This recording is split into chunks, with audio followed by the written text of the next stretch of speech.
আসসালামু আলাইকুম গাইস, আমি মোহাম্মদ ইয়াকুব আলী। আপনাদের মাঝে আমি আর একটা ব্লগ নিয়ে উপস্থিত হলাম। এই ব্লগটা একটু অন্যরকম হয়ে যাচ্ছে, আপনারা শেষ পর্যন্ত দেখতে থাকুন।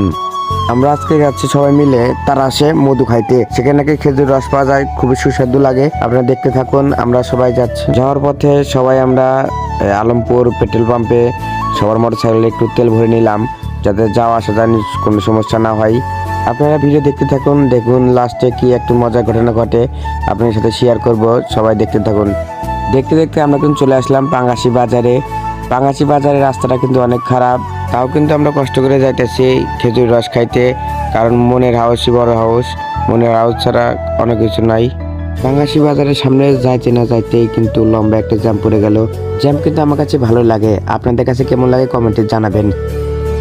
যাইতে যাইতে আমাদের সামনে একটা হাতি পড়ে গেল, দেখুন হাতিকে কত সুন্দর দেখা যাচ্ছে। আর একটা কথা, কে কে হাতিকে বাস্তবে দেখেছেন কমেন্টে বলে যাবেন। তবে একটা জিনিস খারাপ লাগলো, হাতিকে নিয়ে এভাবে ভিক্ষা করানো ঠিক হয় না, ওটা কিন্তু একটু প্রাণী। আর দেখতে দেখতে চলে আসলাম আমরা বয়খণ্ডপুর বাজার কিন্তু রেখে এসেছি পিছনে। আর গাড়িপুর এত বাতাস যে আমার এলোমেলো চুলগুলো সব সিধে হয়ে যাচ্ছে। সিধে হয়ে কিন্তু ভালোই লাগছে, খারাপ লাগছে না। সবাই কমেন্টে বলবেন কেমন লাগছে আপনাদের কাছে।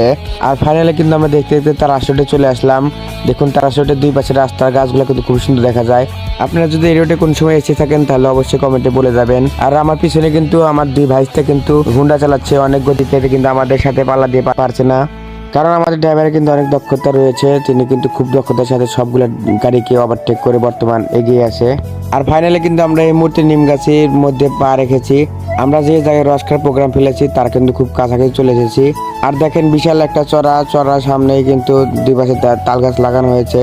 আর আমি কিন্তু আমার ড্রাইভার চেঞ্জ করে ফেলেছি। আর ফাইনালি কিন্তু আমরা আমাদের গন্তব্যে পৌঁছেছি। গন্তব্যে পৌঁছে একটু আমরা বসে রেস্ট নিচ্ছি, রেস্ট করার পর একটু আমরা পরে যাব। আর হ্যাঁ, আমরা কিন্তু এখন খেজুর রস পাড়তে যাইতেছি। খেজুরের রস পাড়তে আমরা 4-5টা মোটরসাইকেল নিয়ে যাচ্ছি। আর সাথে কিন্তু এলাকার 2-3টা ভাই বাদারা রয়েছে আমাদের সাথে। আমরা কিন্তু রস চুরি করে পারবো, তার জন্য এত রাগে যাচ্ছি আমরা। আর হ্যাঁ, ফাইনালি কিন্তু আমরা রস কিন্তু একটা হাঁড়ি পেয়েছি, আর সামনে যে আর কয়েকটা হাঁড়ি পারবো। আর একটা কথা, চুরি করে পারার জন্য কিন্তু আমি রস পাড়ার ভিডিওটা করতে পারিনি, তার জন্য আমি দুঃখিত।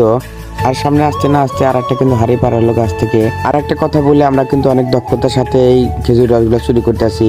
আমাদের সাথে কিন্তু আমরা গাছে এনেছি, দেখুন তিনি কিন্তু অনেক দক্ষতার সাথে এই খেজুর রসগুলো চুরি করে আমাদের নিচে এনে দিচ্ছে। আর আজকের মতো এই পর্যন্ত এই রস চুরি করার পর্ব। এখন আমরা বাড়িতে যাব, বা যার আগে আমরা কেউ খেয়ে নিচ্ছি রস।